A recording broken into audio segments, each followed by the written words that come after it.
Alors, avant que tu nous présentes un petit peu les trois phases majeures de l'être humain que tu as, semblerait identifier, il y a un mot qui ressort pas mal de ce que j'ai pu voir, c'est la notion de souffrance. Mhm. Est-ce que c'est un petit peu le point de départ de ton analyse sur l'être humain? Je dirais pas que c'est le point de départ, mais c'est un des éléments essentiels qui composent l'existence humaine. Même si dans nos sociétés modernes, occidentales, c'est quelque chose que l'on a envie d'évacuer.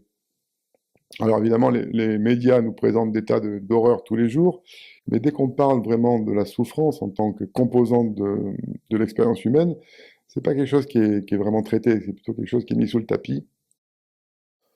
Et chacun s'efforce de passer au travers, en fait, et d'atteindre ce, ce que on nous présente comme un objectif normal pour tout le monde, c'est le bonheur. Le bonheur qui est un peu à l'opposé de la souffrance. Mais si l'on ne comprend pas la souffrance, ce que c'est, ses origines multiples, le fait de l'évacuer, de la refouler finalement, ça ne permet pas de l'écarter. Et au contraire, lorsque les gens sont confrontés tout d'un coup à des expériences dans leur vie, parce que nul n'est à l'abri d'expériences difficiles qui viennent entraîner des pertes dans un domaine ou dans l'autre, par exemple, alors les gens ne sont pas prêts à affronter la souffrance. Et du coup, en France, dans beaucoup de pays, mais en France on est un peu les champions, dès qu'il y a une souffrance, la réponse, ça va être les antidépresseurs, les anxiolytiques, comme si on n'était plus capable de faire face à l'une des données, euh, je dirais fondamentales parce que incontournables, de l'expérience humaine. Et c'est pas un point de départ, mais c'est quelque chose de très important à comprendre, à connaître, à apprivoiser. Si on veut vivre justement correctement et pas se faire croire que notre vie automatiquement doit être dans le bonheur et que toutes les conditions nous être données pour avoir du bonheur, ça c'est impossible. C'est un fantasme infantile. Tôt ou tard, on peut être amené à connaître des choses qui entraînent de la souffrance.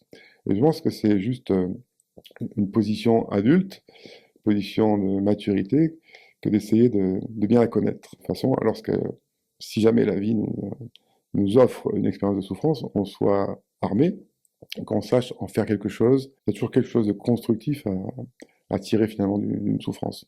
Donc, oui, contrairement justement au développement personnel qui est un peu aseptisé, édulcoré, on va être bien, on va être mieux.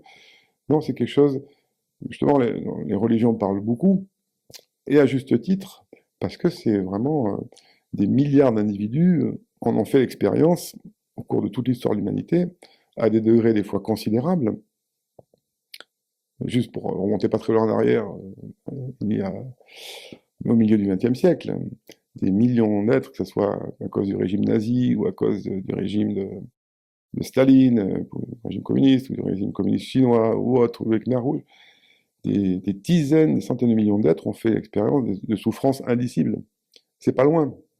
Et c'est jamais, on n'est pas à l'abri d'un nouveau être confronté à cela, même dans nos sociétés modernes. Moi, j'avais des connaissances à Kiev, en Ukraine. Je devais même aller faire un cours qui était prévu 2 mois après l'invasion des Russes, des gens qui vivaient un peu dans l'insouciance aussi de la vie occidentale et qui du jour au lendemain se sont retrouvés dans des conditions effroyables. Donc, c'est pas quelque chose qu'on a au niveau d'évolution qu'a atteint l'humanité, c'est pas quelque chose qu'on a écarté définitivement la possibilité de rencontrer de la souffrance pour des raisons collectives, mais après pour des raisons individuelles. Là aussi, les pertes, les deuils sont des choses auxquelles on peut être confronté. Donc, je crois que c'est important de ne pas faire l'impasse sur cette question. Et ça ne veut pas dire ne pas vivre dans la gaieté et dans la joie. Absolument pas.